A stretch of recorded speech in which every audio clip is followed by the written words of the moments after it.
My name's Tim. I'm an alcoholic. Thank you all for being here today. Date of sobriety, 24th of July, 1993. My home group is group 12 in San Antonio. I'm going to be talking about groups today, the home group. Now, these are my own views. I don't speak on behalf of AA. These are not AA's views, these are my views. I may change my mind. I've certainly changed my mind many times over the last 30 years, and I'm sure to change my mind again. And they're just preferences. There are a lot of things which all groups have in common, and then groups differ in all sorts of different ways. Those differences are to a great extent a matter of taste. So I'm going to say what my preferences are about home groups, but I'm going to explain why I have those preferences, and that might be useful. So what I think is neither here nor there, but the explanation might be helpful. So I've always been encouraged to have a home group. What is a home group? Well, in some places, they keep lists of members. I know in Bristol, you very officially become a member of a home group. In London, that's not the case at all. You just tip up. If you call it your home group, no one can gainsay you. So if I consider a group to be my home group, and it is my home group, there we go. What does it mean to have a home group? It means I go every week. If it's a multi-meeting group, I try to go to the same one every week in order to maintain some kind of continuity and predictability. It's important, I think, in AA to be findable and to grow roots and to be somewhere where people know you. It's been enormously valuable over the years to have. I had a home group, I think, 14, 15 years ago. I didn't much care for, but it was my home group. And when I needed very much to disclose some information to a bunch of people, I felt very comfortable doing so in my home group. As I said, I didn't care for the group very much, but it was my home group. I didn't enjoy it greatly. I didn't feel any great affection for the group, but it was a place I was able to share some quite difficult secrets. And I did so, and it was very salutary. I don't know if it saved me from a drink, but it was the right thing to do. There's something about a home group which enables that, because everyone's got used to you, so they don't care anymore. When you're new, everyone's looking at you. Once they're used to you, they see you walk in, they say, oh, it's him. And then they go back to what they were doing. It's very safe. It's a strange old thing. What else does it mean? It means being willing to take my turn at service. It means being willing to do ordinary as well as fancy service. So tea and greeting and all of those more sort of ordinary things, as opposed to being the secretary or the chair or the GSR or something fancier. One of the common questions is, can you have more than one home group? Now, you ask this question in an AA online forum. You ask the question, you light the touch paper and you stand well back because everyone's got an opinion on this one. In America, it's very common for a group to have many meetings a week. My home group has, I think, 78 meetings a week. That being the case, there is no need for a person to have more than one home group. In London, almost no groups have more than one meeting. Each meeting, by and large, is its own group. And a week is a long time. I was encouraged to have one home group, but to have a bunch of other groups, one a day, because I was told to go to a meeting a day, and I did so because I was told to, and it worked. I didn't drink. And so effectively, I had 7 home groups. There was one that was the real home group, but the rest I treated it as such, in that if they needed people to stack chairs or do the washing up, my little hand went up. If they wanted someone to read something, my little hand went up. If someone said, where are you going to be next Wednesday or Wednesday this coming October, I would tell them I'll be at Collingham Gardens Step Meeting in South Kensington. I didn't live in South Kensington. I lived in Walthamstow, but I did like having a group in South Kensington because I'm a horrible snob. There we go. But the point being that there was somewhere where I knew I was going to be, and I would have felt my absence if I hadn't been there. It's a very important thing against drinking. If you get up in the morning, you don't know where you're going to be, there's nothing wrong with walking past a pub at 7:10 in the evening. If at 7:10 in the evening, you're supposed to be standing outside Collingham Gardens talking to Ian and Bobby, then you'll feel it very badly if you're walking past a pub at that time instead looking in through the window. So it was part of nailing me to the daily schedule, nailing me to the daily program that kept me sober in my first year. Very important. And I certainly encourage sponsees to do some sort of job at 2 or 3 different meetings, and if that necessitates doing that at 2 or 3 different groups, so be it. The one obvious exception is one shouldn't really take part in the running, the formal running of more than one group, and certainly not take part in decision making, which affects the fellowship as a whole. So conference questions should be dealt with only in one group. One shouldn't have one's halfpenny worth in half a dozen different groups on the same topic. Can you change home group? Again, they're terribly contentious questions, these. My view is, yes, you can. I don't like to make a habit of it. So I had the same group for about 11, 12 years, and I switched and I got a new home group about just over 2 years ago. And I'm not intending to change that quickly. My experience with AA generally is hasty decisions are rarely good ones. And group hopping and sponsor hopping and fellowship hopping and method hopping and religion hopping, all these hopping from place to place because something rubs me up the wrong way. It doesn't do me good to be reactive to my own emotional reactions and suddenly make big decisions every time someone at my home group says something I find disagreeable. The advice to me has always been, become comfortable where you are and then see if moving is the right decision, with jobs, with relationships, with home groups, with sponsors. So yes, I have changed home group a number of times. I don't make a habit of it, but frankly, if something is profoundly miserable for a long time, there's no problem. I certainly don't feel obliged to see out a term of service if the whole thing is a catastrophe. If, by contrast, wherever I go, I find myself miserable, it wasn't the home group, it was me. I was the problem. Do you have to take part in running it? Now, I've changed my views considerably on this over the years. My view at the moment is there's nothing worse than a group conscience which goes on for 2.5 hours because everyone has to have their halfpenny worth. I'm much keener on having a skeleton crew running the group to keep the running to an absolute minimum. Obviously rotating that, those people are carefully selected, but too many cooks can spoil the broth.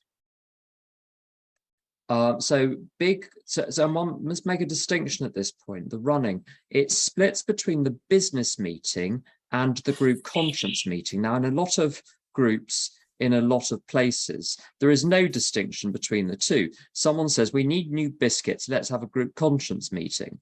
Or we've got surplus money we need to send through the service structure, let's have a group conscience meeting. Now, according to the AA literature in Great Britain, I'm not as familiar with the AA literature in North America, but I think it's largely the same idea, is that you have group conscience meetings very infrequently, in the same way that conference is held once a year, which is infrequently.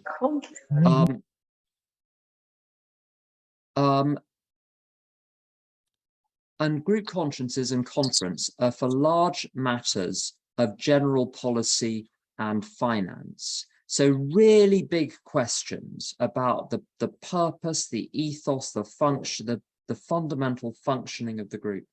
And these are to be held very infrequently, ideally at a time deliberately set aside, sometimes away from the venue, sometimes chaired by someone from outside the group with an agreed agenda, with a start time, a stop time, so that the work gets done, and ideally standing up,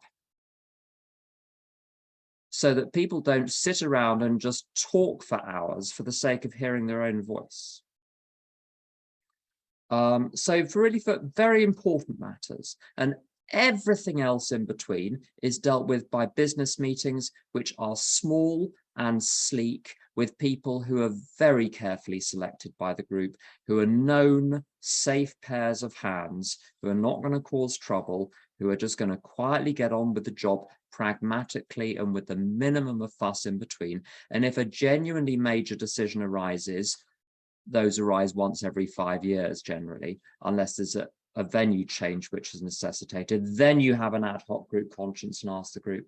But not to have these huge sort of stadium-like group consciences every 5 minutes because someone has a tiny question. So that distinction in the pamphlet, the AA group, is immensely helpful. Business meeting for the daily trivia, executive committee only, and then huge group conscience, everyone invited for major questions of policy and finance. And to make policy decisions in the group conscience, which then carry through the year. For instance, surplus funds over the prudent reserve are going to be channeled into the group structure. That's a very healthy way of doing that, because it saves having to refer every detail back to the group. So taking part in running it, I think it's important to take part, but only for periods, to not be permanently on the executive committee. So rotation doesn't just mean rotating between posts, it means rotating entirely out of the running posts. Doesn't mean you can't do the tea or something. But to have a fallow period, so that one isn't always in the driving seat in any sense at all, because it stops being a home then, it starts being a workplace. When I've stayed too long in the executive committee of groups, it's an absolute disaster. How to pick a home group? Firstly, to go to one where I feel fed spiritually. Secondly, to go to one where there is the opportunity to feed. One thing that's very common in strong parts of AA is people who are a couple of years in, who've completed the steps, often can't find sponsees in their home group because they're snapped up by the old timers, and they need to go to a terrible group with no old timers where they're the only people in the room who've done the program in order to find sponsees. So sometimes one has to branch out very, very quickly. Now I'm going to get on to the contentious bit, which is always the fun bit. Now, these are very, very much my own preferences and ideas. They're not advice, they're not criticism, they just reflect my current feelings very much about AA. And I've got a little list of what I call red flags, which is groups I would be hesitant. I might be happy to go to them because they have wonderful meetings, but I would be very hesitant to be part of the running of them. And then white flags, so little waving the flag of surrender, groups where I'd be happy to surrender my service to. I'm not super keen on very large groups where especially newcomers can get lost. Anything over 70 or 80 people, 100 people, newcomers get lost very easily. No one knows who's who after a certain point. I watch out for high turnover of people doing service or no turnover of people doing service. Lots of rules and regulations in the opening announcements. I've been to groups where the sharing sounds scripted, where if you swapped people's shares, you wouldn't know because everyone is using the same phrases. Now, the content may be wonderful, but it's not to my taste. I like to hear people's real experience. I'm always wary when there are very frequent business meetings or very frequent group conscience meetings. My heart sinks at that prospect. Or very long business meetings or group consciences. I used to, and this is true for intergroups and regions as well. I used to be the chair of North East London intergroup, and we managed to get the intergroup meetings. Intergroup, if you're American or from elsewhere in the world, is like, I never remember if it's district or area. I think it's district, the one below, immediately below groups. We got the intergroup meetings down to 35 minutes. All of the business was done and dealt with, and we went home and had our tea and watched the television, and everyone was happy with that. And so I would only join a group and take part in the running if everything was being run very briskly and efficiently, without getting bogged down in lots of politics. And also, I would never join a group without looking at the past agendas and minutes of business meetings and group consciences. I would be very wary of long agendas, excessive organization, persnickety proposals, hundreds of proposals originating an offense, upset, or grievance, because sometimes the group conscience meeting can become the forum where people's own psychological stuff is played out, and it doesn't help the group, but there's an individual payoff there. I belonged to an Al-Anon group once, which was always coming in, and you see, this experience comes from over 30 years. It's not a reflection on anything present in my life in particular, because I've seen that you see the same thing again and again and again over the years. I was in an Al-Anon group many years ago. I think there's someone here who was a member as well. There was someone that kept bringing up, making proposals, which were essentially to regulate the behavior of other people in the group that this gentleman didn't like. And it made for a very, very tense atmosphere in the group conscience meetings, let me tell you. Someone gave me an acronym for control, and I always watch out for this going on in meetings. And I have been guilty massively of this in myself. I've changed a lot over the last 3 or 4 years, my approach to being part of the running of groups. To watch out for control.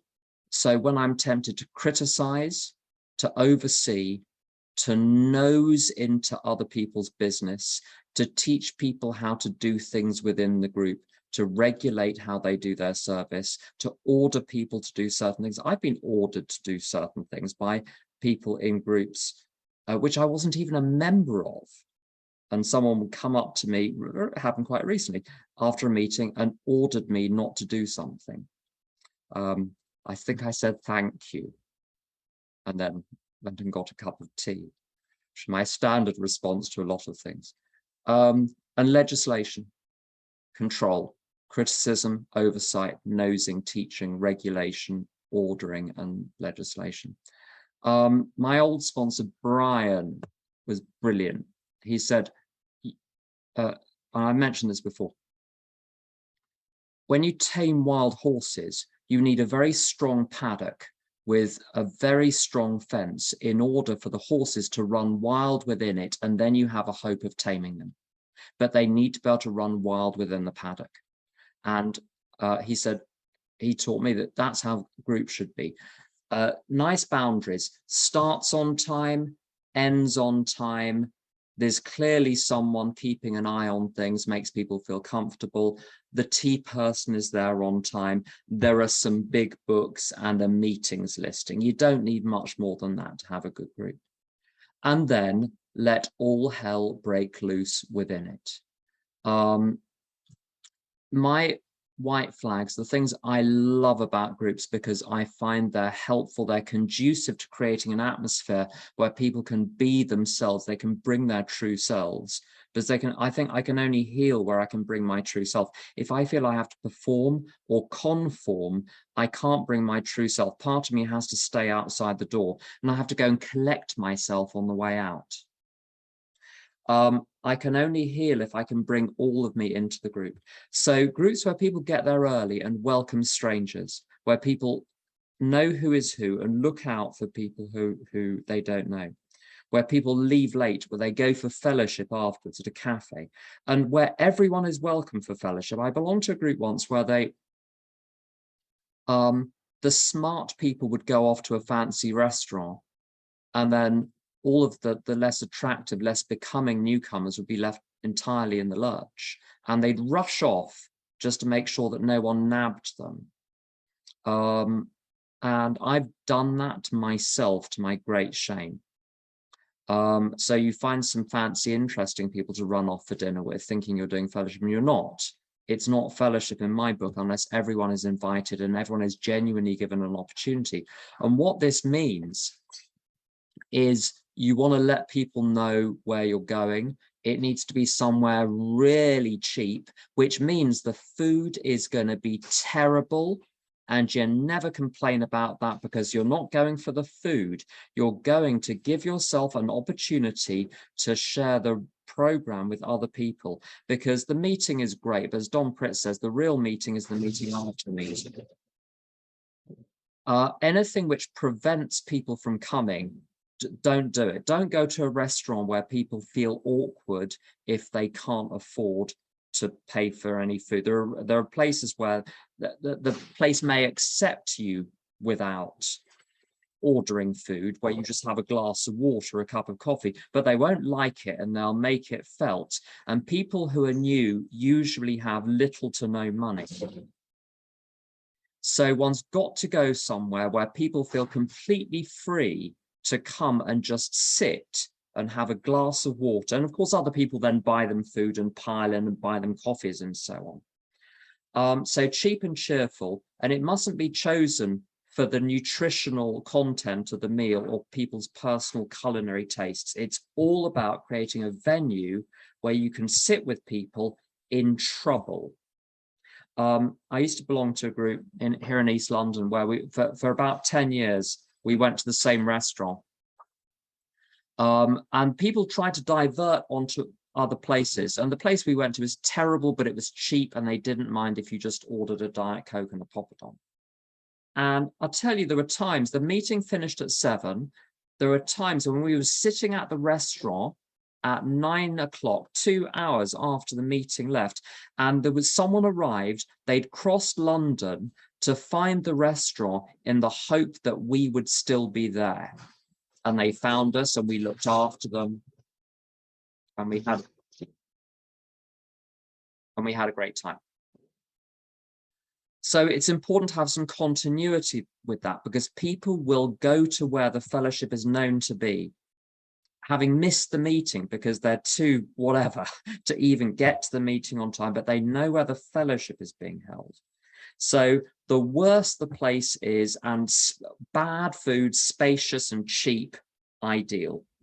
I like meetings where there's a good range of people, different ages, different backgrounds, different approaches to AA, different voices, different ways of doing things, friendly, relaxed atmosphere. One footnote, groups which are very strong, in my experience, will appear to be cliquey to newcomers or outsiders, only because everyone knows each other and is getting on like a house on fire. So if you're new and you go to a new meeting and everyone's chatting to each other, launch yourself into the middle of it. Ideally, people come and find you, but you have to take the initiative sometimes.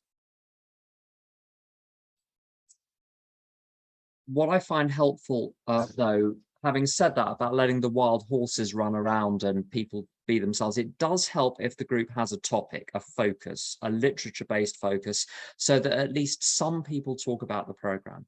It's great if people just talk about whatever they need to talk about, but as long as the message is heard, you're good. Sometimes the newcomers, they can't hear the message, but they can hear the person that's talking about their week or some tangential topic vaguely related to the real topic. Sometimes very program-focused meetings where people only talk about the steps, newcomers have no idea what's going on. There's no foothold. So yeah, I feel you need a range of experience actually in the sharing. I also like I like meetings. I enjoy meetings where people share not just the ideas, but their actual experience of carrying them out, because we can all read the book. Now, you have to quote the book as well so that, you can present what the principle is. And repetition of quotations from the book does reinforce it. It goes into your brain after a while, and then it comes out of your brain at just the right moment, just when you need to hear it. Love and tolerance of others is our code. Once you hear that enough, you'll suddenly hear it when you're being beastly to someone, and you'll suddenly hear this phrase from the book. So repetition is great, but I like to hear people's stories as well. The only constraint which I found very helpful is to have timing, to have someone timing the sharing, and to ring a little bell, or on Zoom to unmute and say time. The reason being, if there is a limit to the time sharing, there's a limit to the damage that can be done to the content of the group by people who are off topic or mentally ill or whatever else.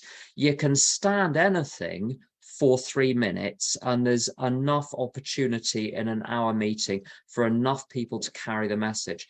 If there's, in my experience, I don't like timing, but the alternative, what you'll often end up with if there is no timing, is a 1 hour meeting with 6 people who share out of 30, 40 or 50, and 5 of those are people who are very unwell and just come and share their life because there is no one else who will listen to them. And that's a valuable service for them, but it's not great for the group.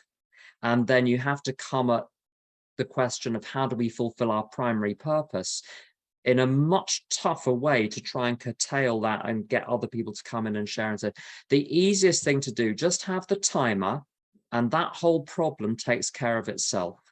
I've never seen that fail as a method. It's simplicity itself, and it's perfectly democratic because everyone gets the bell rung at them at the same point. 3 minutes, boom, you're done, or 5 minutes, boom, you're done. And also the other thing, for a group to be small enough for anyone who wants to share to be able to. And it's not just burning desires because someone has had a terrible day and needs to vent. Sometimes, and it's true for me, it's true for other people, the most valuable 3 minutes of the day are the 3 minutes when I get to share some of the AA program at a meeting. And without that, the day loses something. There's nothing more frustrating than going to a meeting and having your hand up from the beginning of the sharing and still not getting the chance to share. Bob, Dr. Bob, said that groups lose a lot of their effectiveness if they go above, I think, 35 people. And I think that's part of the reason why. You go above 35, it's really difficult to get everyone who wants to participate to be able to. One little solution is a group I go to on a Saturday where they have a 10-minute round of 10 times 1 minute shares. And that's great because lots of people get a chance to just be part of the meeting and say something. I'm going to talk about safety in meeting. I'm not going to use the dreaded term safeguarding because it's a technical term under law, and I don't like using it in AA because I'm not a lawyer, but I'll talk about safety. So I think groups absolutely should be safe. There's an awful lot in the literature about that. So it's amazingly rare, actually, considering what we're like, how little trouble there is, frankly. You go to the local accident and emergency room, and you'll see a lot more trouble than you will in your average AA meeting.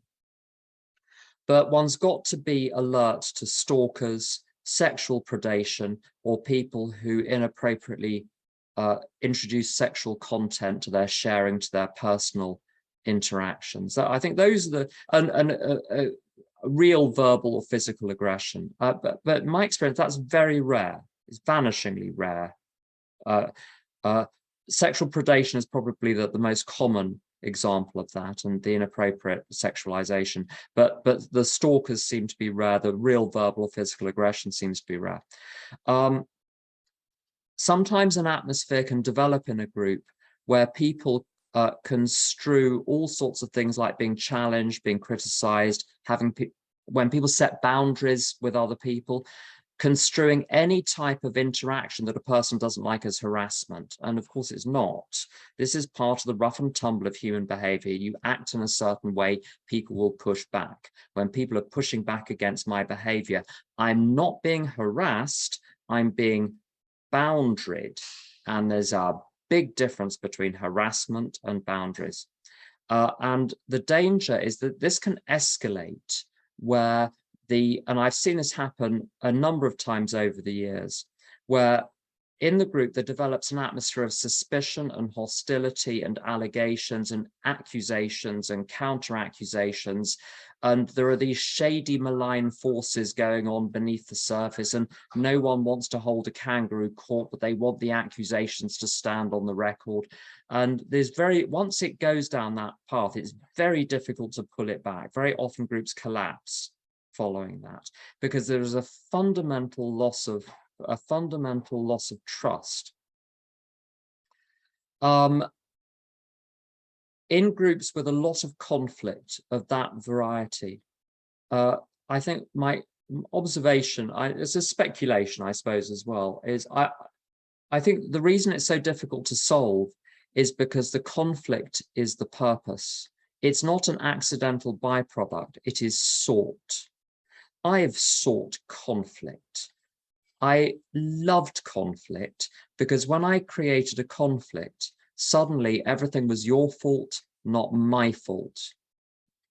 And that I don't normally like using psychological terms or ideas as I'm not trained, but one that I do use, because it's so incredibly helpful, is the notion of the Karpman drama triangle, where you have a little triangular relationship between the victim, who is the person who is being persecuted, the persecutor, and then the rescuer.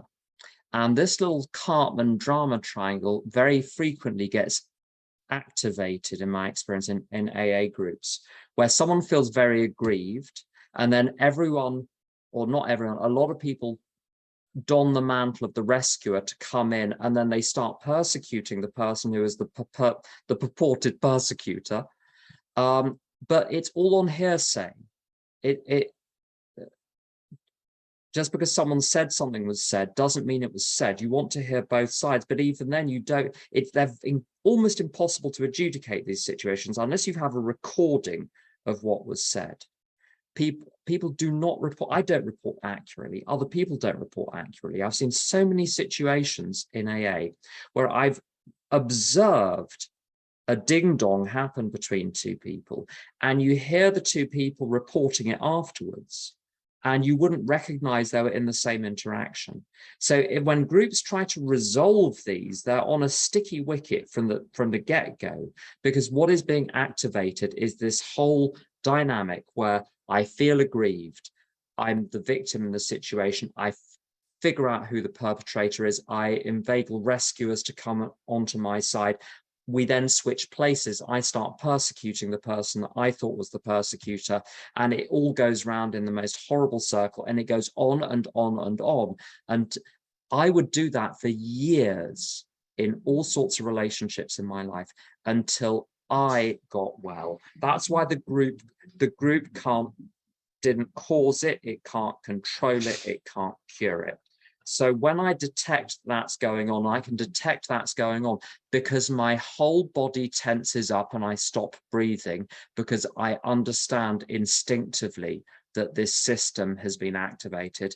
I back off slowly and politely and run for my life. It cannot be fixed, so I don't try. I just go somewhere else. And fortunately, there are enough other groups. This is the great thing. You can just go to another group. So I do. What else? One example of that, because I think an example would help. I saw a situation with a group a number of years ago where someone didn't turn up. Someone very, very new, who was unknown to the group, Now, that's a key fact, very new, unknown to the group, put their hand up to do the T. Now, it's very common for some reason in AA to get the newest person in the room to do the most responsible job, the sine qua non, the one job where you can't have the meeting if the T person doesn't turn up. So you give it to the person that's 3 days sober. Good job. No, you give the T commitment to someone who is 1 year sober, who has proved that they can show up week after week and knows how to buy milk.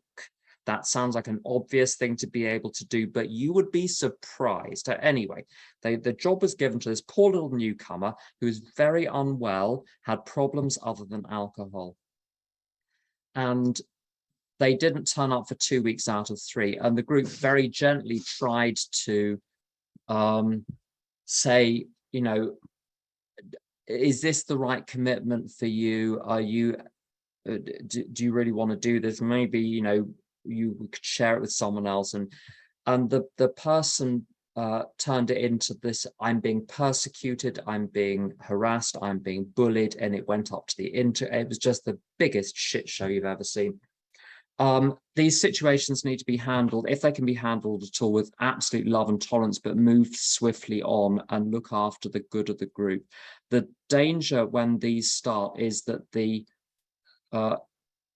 as a friend of mine says, the craziest person in the room is calling all the shots. And you've got to look after the good of the group and make sure that the jobs are getting done and not everything has to be responded to. You hear it, concept 5, people's voices heard, you minute it, and then you move on. And if in doubt, you have a vote, and the group almost invariably makes the right decision. The traditions, I'm going to say a little bit about the traditions in groups. So tradition 1, and this isn't an exhaustive presentation on the traditions in groups. There's a lot that could be said. You could talk for an hour on each tradition. I'm not offering that, by the way. Tradition 1, uniformity is the enemy of unity. If you require everyone to be the same, not everyone can be there. There are groups where they literally tell people what to wear. Sponsors tell sponsees what to wear on the basis that you're not attractive unless you're a man wearing a suit or a woman wearing a skirt. Where even if you don't wear a tie for work, you have to put on a tie to go to the meeting. Uniformity is the enemy of unity. I was always taught in AA, come as you are. Doesn't matter.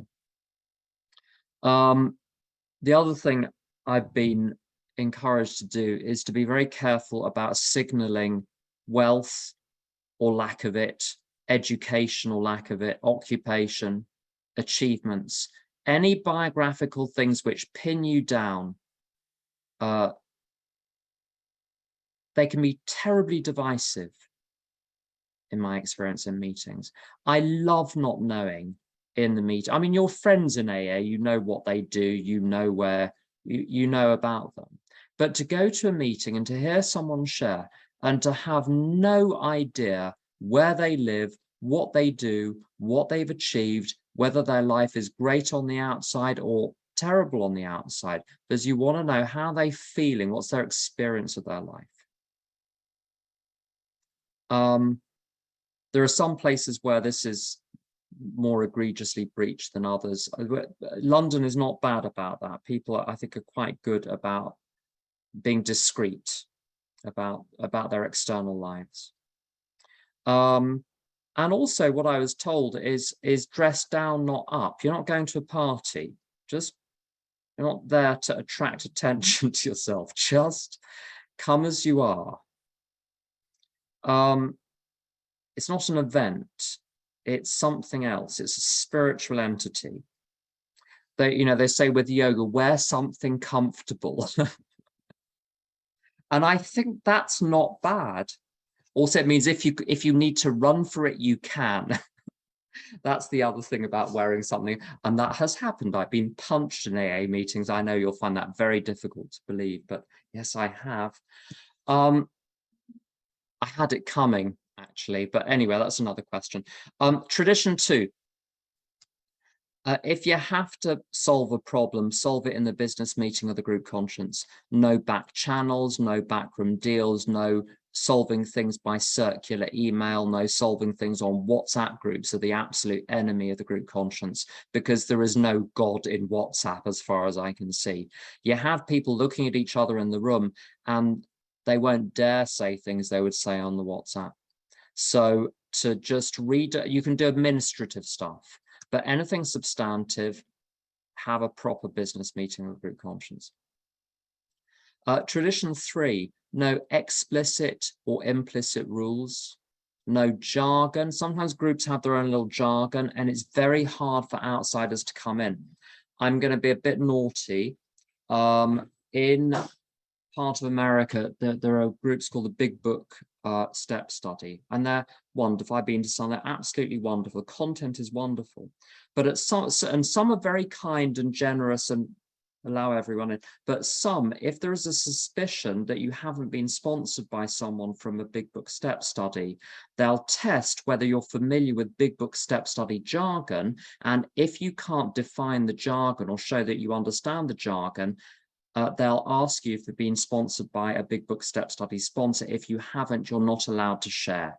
You're allowed to be present, but you're not allowed to share. Now, under tradition 4, the group is allowed to do that. I don't think it's breaching, because it's letting everyone in. Tradition 3, it's allowed to do that. But it wouldn't be my ideal for my home group to have 2 tiers of attendance, the people who are allowed to share, the people who are not allowed to share. Part of tradition 3 for me is not only can you be here, but you can really be here.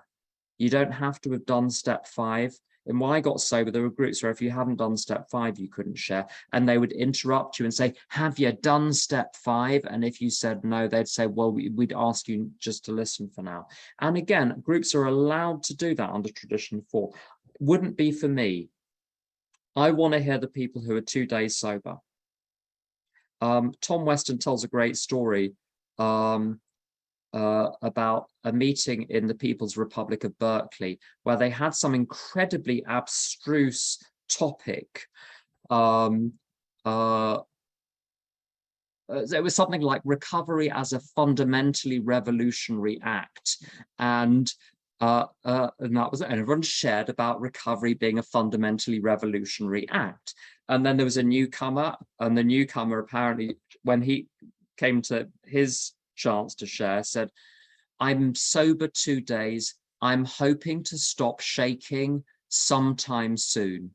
And the group burst into laughter because they realized how far up their own asses they were.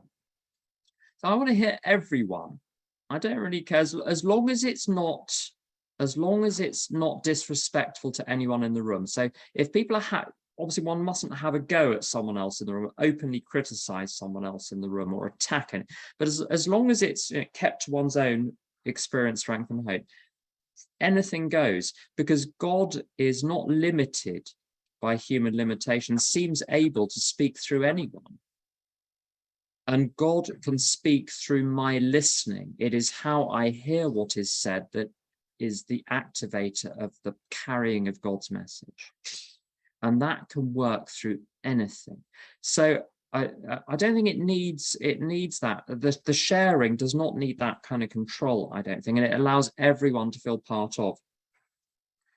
And also, I always try and avoid in-jokes. I always make sure that what I say in an AA meeting, in my home group, would be understood by anyone who is in their first few weeks of AA. Sometimes it's not possible to speak in such a way that someone at their first meeting would understand everything. You're talking about later steps at times, but no allusions to shared history, which anyone who's only been in the group for 5 years will understand. So these little devices that happen sometimes, which create an in-group and an out-group within the group, that like the core and the everyone else.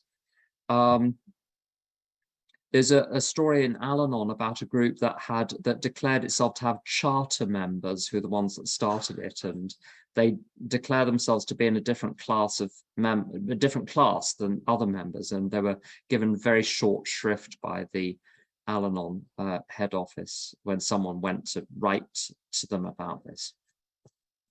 And also, I know it's popular in some places, but no quizzing of people or qualifying them to make sure that they are genuinely eligible to be there. I've seen that happen. I find it personally very distasteful. The chance that my local AA group is suddenly going to be overrun by people who want to become AA members by deceit or subterfuge is the chances, I think, are very remote. There were for a while some people who were members of another fellowship who I don't think were alcoholics. I think by their own admission, they weren't really drinkers. To be an alcoholic, you've got to be a drinker. But they said, we have a desire to stop drinking. We want to be here. Now, there are groups where that would have been frowned on, and some people got very exercised about it. I didn't care. It didn't do any harm. Seemed to do them some good. And it's not like the next week there were 200 people there saying the same thing. It was just a couple of people for a couple of years, and that was the end of it. What else? Tradition 4.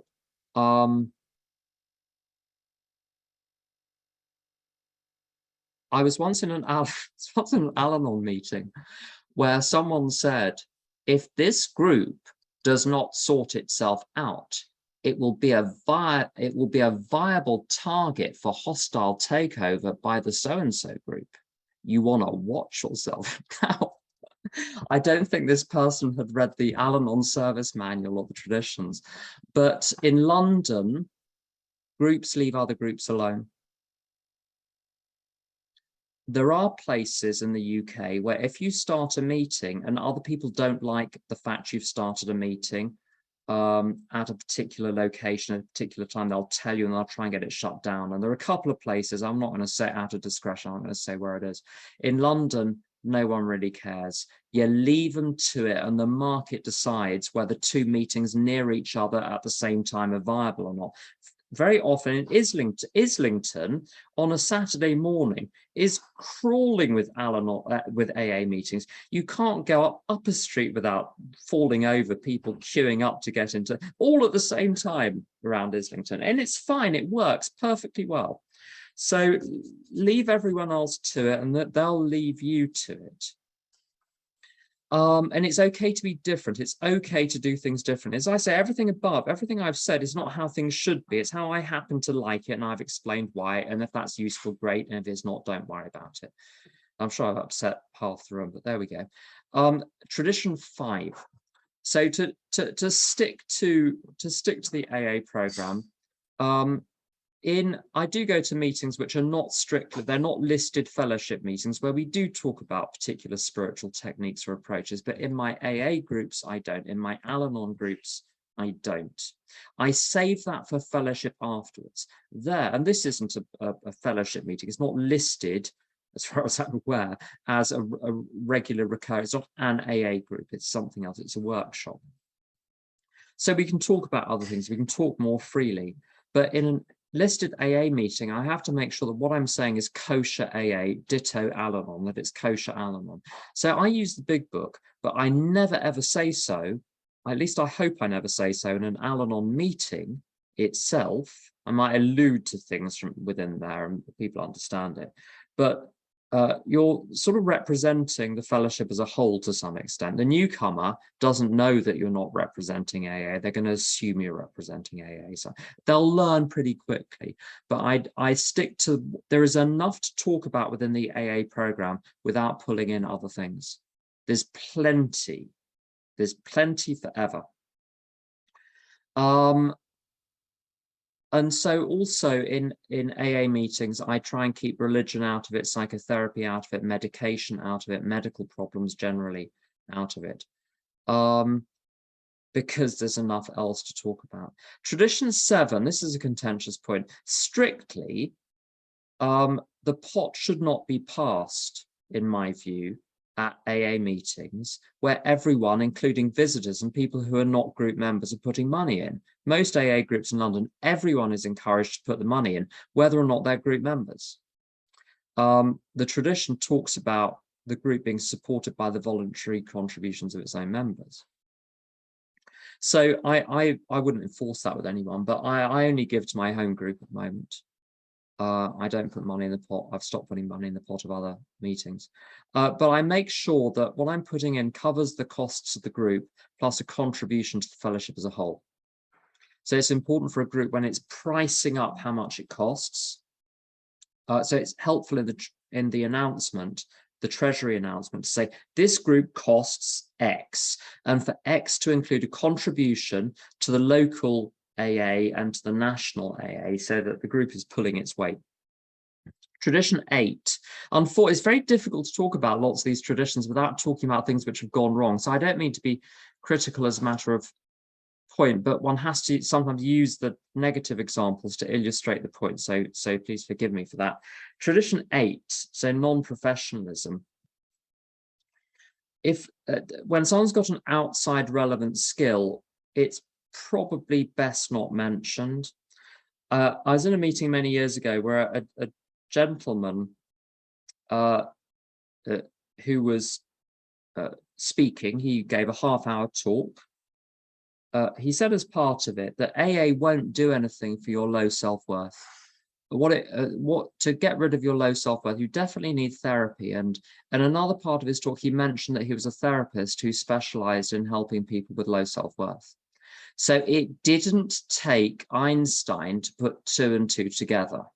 And the gentleman in question, I'm reliably informed, as far as the website tells me, is specializing in the addiction problems of the very rich, which is a very shrewd niche as far as I can tell. What he says may or may not be true. That's not the point. The point is, I was told, if ever I acquire skills, don't hustle or peddle in an AA meeting. You keep the two things entirely separate. I've only rarely mentioned what I do for a living, partly for that reason. I don't want to hustle or peddle. On one occasion only, did someone who knew me through AA ask for my services, which are very, very specialized. And it was someone who was sober a very long time, who I'd known for a very long time, who I trusted there wasn't going to be any funny business. It was very much at arm's length. It all went through professional channels. But I wouldn't leverage AA for anything else or vice versa. The two things are so work and AA, completely separate worlds, completely separate worlds. Tradition. Some good questions coming in. Marvelous. So if you think of a question, do pop it in the chat. The earlier you get it in, the more likely it is we'll get to it. Tradition 9. You want to be organized as much as possible, as much as necessary, but as little as possible for maximum serenity. You don't need a procedure for everything. You don't need a group conscience for everything. You don't need a business meeting for everything. Almost everything can be solved pragmatically by a couple of grown-ups on the fly. You try and legislate, you create more problems. Every time you legislate with a procedure, you create another set of ambiguities. It's a disaster. So it's called the Minimax principle. I won't say where that comes from. You can look it up if you like. It's a principle in Czech linguistics. Actually, I will tell you what it is. Jerzy Levy.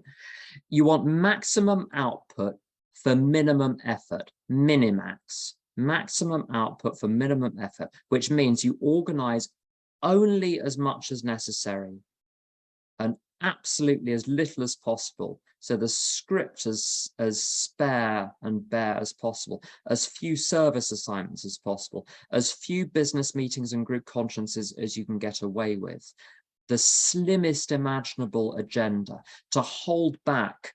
I've stopped making proposals in groups I go to. I just leave them be. I just want to let the group grow as it is. And almost everything resolves itself with the passage of time. And image that someone used, When all of the billiard balls are flying around the billiard table, or when all the balls are flying around the pool table, you have to wait till they've all come to rest before you decide what the next move is. You do not fling yourself on the table. When all the balls start moving around in an AA group, just let the balls come to rest and then see if there's a problem, and you'll discover, thank God no one intervened. No one came up with a list of proposals to fix it, because it won't fix it. So absolutely minimal organization, and to leave as much as possible to the discretion of the serving officers. And if they F it up, they F it up. So what? It doesn't matter. All you need for a meeting is a big book, a kettle to boil some water, some cups, some coffee, some milk, and some alcoholics. You don't need much more. You really don't need much more than that. And if you lose the venue, you go to the park. And if the park is too cold, you go to a cafe. It doesn't, or someone's house. It doesn't matter. What matters is the people. It's not the structure. It's not the procedures. It's none of that. What's next? And if you've got problems between people, just deflect it to the next business meeting or group conscience. Don't try and fix it, interpersonal things between people. If it's a genuine group matter, just get the group to fix it instead. Servants serve, they do not govern. I'm going to say that again. Servants serve, they do not govern. What I was taught, and it took me a long time to learn this, I got this wrong for most of my 29 years in AA. My job is to say to the group, thy will be done, not yes, but. Thy will be done. You want it done like this? You have it done like this. No one needs me fiddling with the script. They really don't. If there's a group, I'll tell you, this is one of my favorite AA stories. There's a group in London where, I don't know if this term is available in America. In this country, for many years, people would, rather than buying an apartment in Spain, would buy basically 1 week of an apartment in Spain, so that the apartment was owned by 52 people. Each person would get a week of the year or 2 weeks of the year. It was called a timeshare.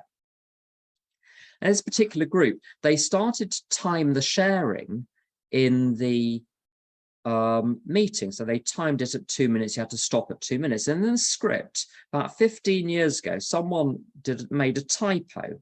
That they said, this group, rather than saying this group operates a timed sharing policy, they said this group operates a timeshare policy, which makes it sound as though they're offering shares in apartments in Malaga or something. No one fixed it for 15 years. I think it's still the same. And I think this is really healthy.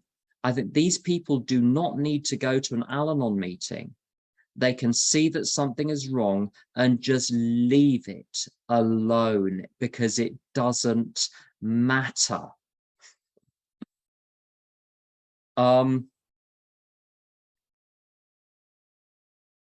So what else? Tradition 10. I was at a meeting once where I was with a newcomer Catholic, and the person doing the chair said, I'm a recovering Catholic, ha, ha, ha, and then started mocking Catholicism. Half a dozen other, you say that, one person says that, and everyone comes in like jackdaws afterwards. And so, oh, me too, ha, ha, ha. And they say, you know, nasty little stories about nuns or something. And the newcomer at the end said, obviously Catholics are not welcome here. So it's all fun until it's not. So I'm incredibly careful about not saying either positive or negative things about particular religions in meetings. Also, and I made one mistake with the following point once. I've never done it again because I felt so awful after it. I don't signal what my politics are. Even like dog whistle, not even below the surface, just don't even go there. And I don't presume the political or religious leanings or affiliations of the members of a particular group and speak as though we're all on the same page. We may not be. Tradition 11, be the change you want to see, which means if I want the sharing, if I would like the sharing in a group to be more step focused, well, I'm going to talk about the steps. I don't need to get the group to tell everyone else to do it. And I find that works very well. That gradually people follow, that becomes the culture of the group. If enough people do that, it becomes the culture. You don't need to tell people to do it. And then tradition 12, anonymity. There was a television show many years ago in this country called This Is Your Life, where a famous person would be pounced on out of the blue and dragged into a television studio, and all the people they'd ever met would tell them how wonderful they were for an hour and a half, a famous person. And there are AA meetings like that where someone speaks and then everyone else gives a review of how good or bad they think their recovery has been.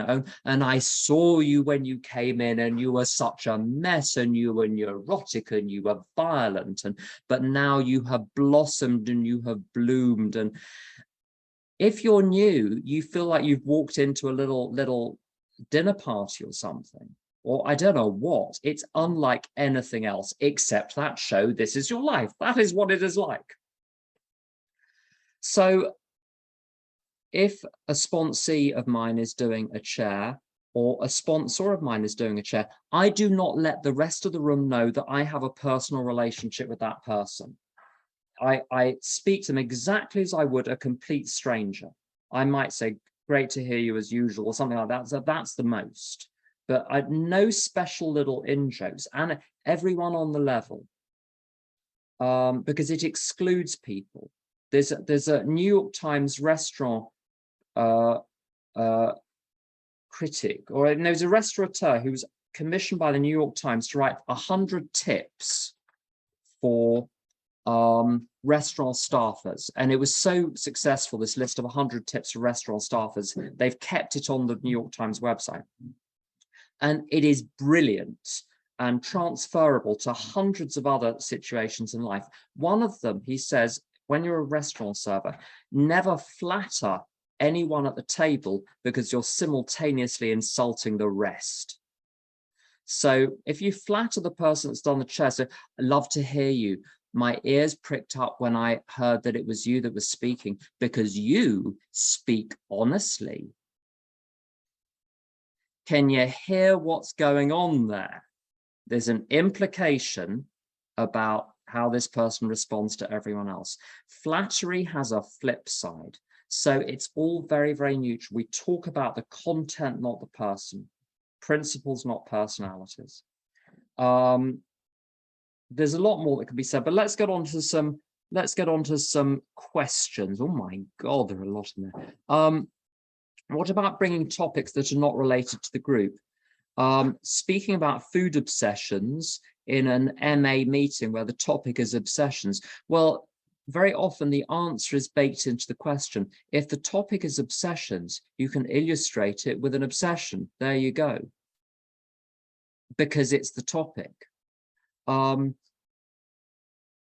Next question. You mentioned to be mindful of those who, I'm not sure I understand this. Aaron, if you could reword your question and resend it. I want to address it, but I need to think about that a little more. Millie, what do you suggest when a group or service body ignores traditions and denies it when approached, being told that it is a matter of interpretation or updating to the current time frame? I'm sensing a bigger story behind that question. The tradition